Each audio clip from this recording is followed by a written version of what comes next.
আসসালামু আলাইকুম, কেমন আছেন? কি আর করব, ভাত রান্না করতেছি।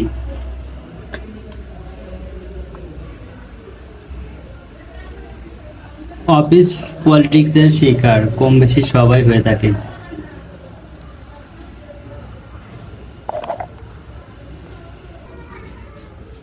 আরে রফিক নাকি? বোকাতা শোন বয়, তোর সাথে গল্প আছে। তুই সিনিয়রদের সাথে কেন তর্ক করবি? তোর যে কোনো কাজের হেল্পের প্রয়োজন হলে তো সিনিয়রের কাছে যাবি, তাই না? দেখ, তোকে একটা উদাহরণ দিই। সাপোজ তোর একটা কাজ মানে সিনিয়রকে দিয়ে করানো প্রয়োজন, এখন সিনিয়র ছাড়া হবে না। তো তুই যদি সিনিয়রের সাথে খারাপ ব্যবহার করিস, তোর কাজ কেমনে হবে? তুই আরও সিনিয়রকে বলবি যে ভাই, এই কাজটা তো আমার প্রয়োজন, করতেই হবে। তো এখানে অনেকেই আছে, তো কারোর দ্বারা হবে না, এটা আপনাকে দ্বারাই হবে। তো আপনাকে ছাড়া এই কাজটা সম্পন্ন হবে না।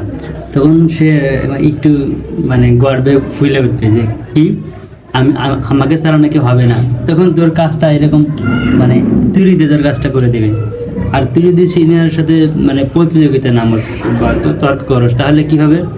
উম, তোর তোর কোনো ভুল নেই, কোনো দোষ নেই, তারপরেও মানে হুদাই তোর জারি দিবে, তোর চাপ দিবে, বা উপর মহলে তোর নাম বিচার দিবে। তুই সিনিয়রের সাথে কেন তর্ক করবি? বুঝছিস বোকাদা?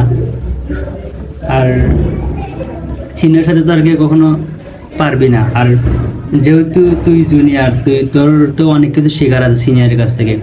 তো যখন সিনিয়রদের সম্মান করবি, এই তখন সে মন থেকে অনেক কিছু তোর শিখাইব।